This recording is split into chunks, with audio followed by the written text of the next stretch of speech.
Hello guys, horror subscriber YouTube channel पर आप सभी का स्वागत है। गाइस, ये वाली वीडियो बहुत लेट डाल रहा हूँ आई नो, लेकिन 2 दिन से मेरे गले में काफ़ी ज़्यादा प्रॉब्लम है, उस वजह से मैं डाल नहीं पा रहा था। ठीक है, होप यू अंडरस्टैंड। तो गाइस, इस वीडियो में आप उस सच से रूबरू होंगे जिसे सुनकर आपके होश उड़ जाएंगे। आज की स्टोरी डार्क वेब सीरीज़ में सुबोध की आप बीती भाग 2 है। अगर आपने इसका भाग 1 नहीं सुना है तो जाके पहले उसे सुन लीजिए, टेंशन ना लीजिए, डिस्क्रिप्शन में लिंक है। तो चलिएगा, इस ईयरफोन लगा लीजिए और डूब जाइए सुबोध की इस कहानी में। सुबोध की आप बीती भाग 1 में आपने अभी तक सुना कि कैसे सुबोध पिछली बीती हुई रात को लेकर कितना परेशान था। सुबोध को कुछ न बोलते देख उसके प्रिंसिपल सुबोध से फिर पूछते हैं, बताओ सुबोध, कल रात क्या हुआ था? मैं जानता हूँ तुम्हें कुछ तो पता है। सुबोध अभी भी डर रहा था, पर उसे पता था कि सर ही उसकी हेल्प कर सकते हैं। हिम्मत बटोरते हुए सर से बोलता है, सर मैं आपको सच सच बताना चाहता हूँ, पर मुझे पुलिस से ज़्यादा अपनी जान की फिक्र है, इसलिए मैं आपसे कैसे बताऊँ, मुझे कुछ समझ नहीं आ रहा है। प्रिंसिपल सुबोध से बोलते हैं, क्या बोल रहे हो सुबोध? ऐसा क्या किया तुम लोगों ने जिससे रघुवीर गायब है और तुम्हें अपनी जान की फिक्र हो रही है? सुबोध अभी भी डर रहा था, इसलिए वो कुछ बोल नहीं पा रहा था। प्रिंसिपल थोड़ा जोर देते हुए बोलते हैं, बताओ सुबोध, मैं तुम्हें कुछ नहीं होने दूंगा और तुम चाहते हो कि मैं तुम्हारी मदद करूं तो मुझे तुम सच सच बताओ। सुबोध हाँ में सर हिला देता है और कल रात के बारे में बताने लगा। रघुवीर अपने लैपटॉप को खोलकर सुबोध के पास आकर बैठ जाता है और लैपटॉप स्टार्ट करने लगता है। रघुवीर का लैपटॉप अभी स्टार्ट ही हुआ था कि अचानक से उसका लैपटॉप बंद हो जाता है, जिसे देखकर रघुवीर थोड़ा परेशान होते हुए लैपटॉप को ओपन करने की कोशिश करने लगता है, पर लैपटॉप स्टार्ट नहीं हो रहा था। तो सुबोध रघुवीर को परेशान देख रघुवीर से बोलता है, क्या हो गया भाई, लैपटॉप ऑन क्यों नहीं हो रहा है? रघुवीर पता नहीं भाई क्या हुआ है, लैपटॉप फुल चार्ज है फिर भी पता नहीं क्या हो गया, स्टार्ट ही नहीं हो रहा है। सुबोध अरे इसको छोड़, फिर मेरे पीसी में बता देना, कुछ नहीं होता, और तेको जो कुछ डाउनलोड करना है इसमें कर लेना। रघुवीर थोड़ा सोचते हुए बोलता है, बहुत कुछ डाउनलोड करना पड़ेगा भाई, और सिक्योरिटी फीचर्स तो मस्ट है वरना दिक्कत हो जाएगी। वो थोड़ा गंभीर होते हुए सुबोध से बोलता है। सुबोध भाई तो कर लेना, ब्रॉडबैंड है, बेस्ट स्पीड के साथ अनलिमिटेड डेटा है, तू टेंशन क्यों लेता है? और ये मेरे लिए अच्छा भी है, मेरा पीसी और सिक्योर हो जाएगा। रघुवीर चल ठीक है भाई, बोलते हुए सुबोध के पीसी में सबसे पहले टॉर ब्राउज़र को डाउनलोड करते हुए बोलता है, भाई ये वो ब्राउज़र है जिससे हम डार्क वेब एक्सेस कर सकते हैं। इसमें काफ़ी सारी हिडन लिंक्स मिलेंगी, बट उनको ऐसे ही एक्सेस नहीं कर सकते, बिकॉज ये जो डॉट ऑनियन फाइल्स हैं जो कि काफ़ी रिस्की हो सकती हैं। सुबोध रघुवीर से पूछता है, भाई ये डॉट ऑनियन फाइल फॉर्मेट क्या होता है? मैं तो इसके बारे में पहले कभी नहीं सुना। रघुवीर भाई जैसे अपन गूगल में सर्फिंग करते हैं, हमें उसके यूआरएल्स में .com, .in, .org जैसे फॉर्मेट मिलते हैं, वैसे ही डार्क वेब को एक्सेस करने के लिए टॉर ब्राउज़र का यूज़ होता है। इसमें जो फॉर्मेट होता है वो डॉट ऑनियन फॉर्मेट में मिलता है। इसका मतलब होता है जैसे कि एक ऑनियन में काफ़ी सारी लेयर्स होती हैं, वैसे ही इसको एज ए यूआरएल में रख के ऐसे एल्गोरिदम में डिज़ाइन किया गया है, जो भी इसको एक्सेस करेगा उसका आईपी एड्रेस तो शो होगा, बट जो इसकी यूआरएल की वेबसाइट को होस्ट कर रहा होगा ना, उसका आईपी काफ़ी सारी लेयर्स फॉर्म करेगा, जिससे उस पर्टिकुलर पर्सन का आईपी कोई ट्रेस ना कर पाए, और यही टॉर के यूजर्स को भी मिलता है, जिससे हमारा आईपी ट्रेस ना हो पाए। सुबोध अच्छा अब समझ गया भाई। तभी सुबोध देखता है कि रघुवीर वीपीएन और गोस्ट वीपीएन भी डाउनलोड करके इंस्टॉल कर रहा था। तभी वो पूछता है, भाई ये क्यों कर रहा है जब हमारा आईपी किसी के पास जाएगा ही नहीं तो? रघुवीर भाई आईपी मतलब कंप्यूटर का एड्रेस समझ ले, तो इसको अपने एंड से कुछ एक्स्ट्रा सिक्योरिटी प्रोवाइड कर रहा हूँ, बिकॉज डार्क वेब में हैकर्स की कमी नहीं है, वो कैसे भी हमारा आईपी निकाल के हमारे घर तक पहुँच सकते हैं, इसलिए मैं वीपीएन और गोस्ट वीपीएन यूज़ कर रहा हूँ।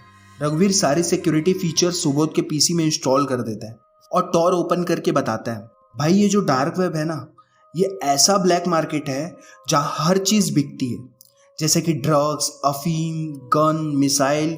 आप इसमें हिटमैन हायर भी कर सकते हो, मतलब कि आप इन्हें पैसा दो, ये किसी को भी जाकर जान से मार देंगे। सुबोध थोड़ा घबराते हुए बोलता है कि अगर क्या बात कर रहे हैं भाई? रघुवीर और तुरंत रघुवीर पीसी की तरफ दिखाते हुए बोलता है, ये देख भाई।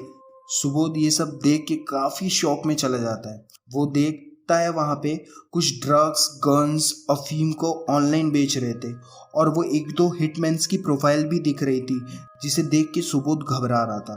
तभी उसे एक अजीब सी लिंक दिखती है, डॉट ऑनियन से रजिस्टर्ड थी, बट काफ़ी अजीब सी लिंक थी जिसमें रेड रूम जैसा दिख रहा था। तभी सुबोध रघुवीर से पूछता है, भाई ये कैसी लिंक है? रघुवीर, भाई इसमें क्या होगा ये तो मैं नहीं बता सकता, बिकॉज इसलिए इसको हिडन लिंक बोलते हैं, बट इसको एक्सेस करना ठीक नहीं। अगर कोई हैकर होगा तो अपन प्रॉब्लम में पड़ जाएंगे। सुबोध बोलता है, भाई अपन तो फुल सिक्योर्ड हो चुके हैं, तो अपने को क्या डर? और जो गोस्ट वीपीएन है वो हमारा आईपी एड्रेस तो हर 10 सेकंड में चेंज कर देता है, तो क्यों डरना? रघुवीर, भाई किसने कहा हम फुल सिक्योर्ड है? इसमें जो हैकर है ना वो काफ़ी टेक्निकली स्ट्रांग होते हैं, वो चाहे ना तो बहुत कुछ कर सकते हैं। तू मेरी बात मान, इसको रहने दे, अभी काफ़ी एक्सप्लोर करना बचा है, आगे एक्सप्लोर करते हैं। सुबोध, भाई ठीक है, बट अपन एक ट्राई तो कर लें।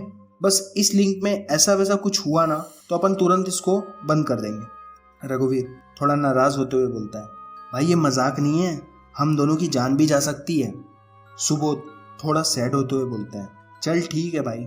तभी सुबोध के माइंड में एक तरकीब आती है। वो सोचता है ये रघुवीर मुझे ऐसे तो ओपन करने देगा नहीं। तभी वो रघुवीर से बोलता है, भाई सुनना, नीचे फ्रिज से एक बोतल पानी ला देगा क्या? प्लीज़ चल दे भाई, मैं जब तक स्नेहा से बात कर लेता हूँ, बार बार फ़ोन आ रहा है उसका। रघुवीर, तू ना सुबोध, लड़की आते ही दोस्त को ही भूल गया भाई चल देना प्लीज़। सुबोध रिक्वेस्ट करते हुए बोलता है। रघुवीर अपनी जगह से उठते हुए बोलता है, चल ठीक है बे, तू भी क्या याद रखेगा, और रूम से किचन की तरफ जाने लगता है। रघुवीर के जाते ही झट से उठकर रघुवीर की सीट में सुबोध आकर बैठ जाता है और लिंक में बिना सोचे क्लिक कर देता है। जैसे ही वो उस लिंक में क्लिक करता है उसके पीसी की स्क्रीन पूरी ब्लैक हो जाती है। सुबोध को कुछ भी समझ नहीं आ रहा था क्या हो रहा है। तभी रघुवीर पानी के साथ रूम में एंटर करता है। वो बोल ही रहा था कि भाई मैं फ्रिज में मुझे स्नैक्स भी मिला तो ले आ रहा था, कि तभी उसकी नज़र पीसी के स्क्रीन पर पड़ती है और उसके हाथ से पानी बोतल नीचे गिर जाती है और वो सुबोध से बोलता है, सुबोध ये क्या किया तूने, क्यों ओपन की वो लिंक? सुबोध हगलाते हुए बोल ही रहा था वो भाई वो कि तभी स्क्रीन में एक चैट बॉक्स ओपन हो जाता है जिसमें कुछ लोग आपस में डिस्कस कर रहे थे और 2 मिनट का टाइमर चल रहा था। उसे देखकर ऐसा लग रहा था कि 2 मिनट बाद स्ट्रीम चालू होने वाली है। एक यूज़र उस चैट बॉक्स में बोलता है, जल्दी स्टार्ट करो स्ट्रीम, अब वेट नहीं होता है, और कुछ बिटकॉइंस में डोनेट करता है और लिखता है नीचे चैट बॉक्स की, काट दो इसको। सुबोध बोलता है, भाई ये कौन सी स्ट्रीम चल रही है और ये क्या काटने की बात कर रहे हैं? रघुवीर थोड़ा परेशान हो जाता है, वो कुछ बोल ही नहीं पा रहा था। सुबोध बोलता है, भाई बताना ये क्या है सब? रघुवीर थोड़ा नाराज होते हुए बोलता है, ये रेड रूम है, मैंने सुना है इसके बारे में। और इतना बोलते बोलते रुक जाता है क्योंकि स्क्रीन अब पूरी रेड हो जाती है और रूम की तरह दिखने लगती है, जिसमें एक वेंटिलेटर था और काफ़ी सारे औजार पड़े हुए थे जो कि ब्लड हो रखे थे।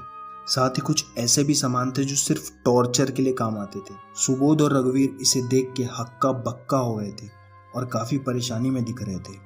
कभी कभी ज़िंदगी में होता है कि आंखों के सामने कुछ गलत हो रहा होता है और उसे रोकना हमारे हाथ में है, पर हम उसे जिज्ञासा की वजह से रोकते नहीं, पर वही हमारे लिए आगे चल के बहुत बड़ी परेशानी का कारण बनता है। आखिर क्या था रेड रूम, क्या हुआ आगे, ये मैं इसके अगले पार्ट में बताऊंगा। तो लाइक, शेयर एंड सब्सक्राइब जरूर करना गाइस, अपना सपोर्ट बना के रखना।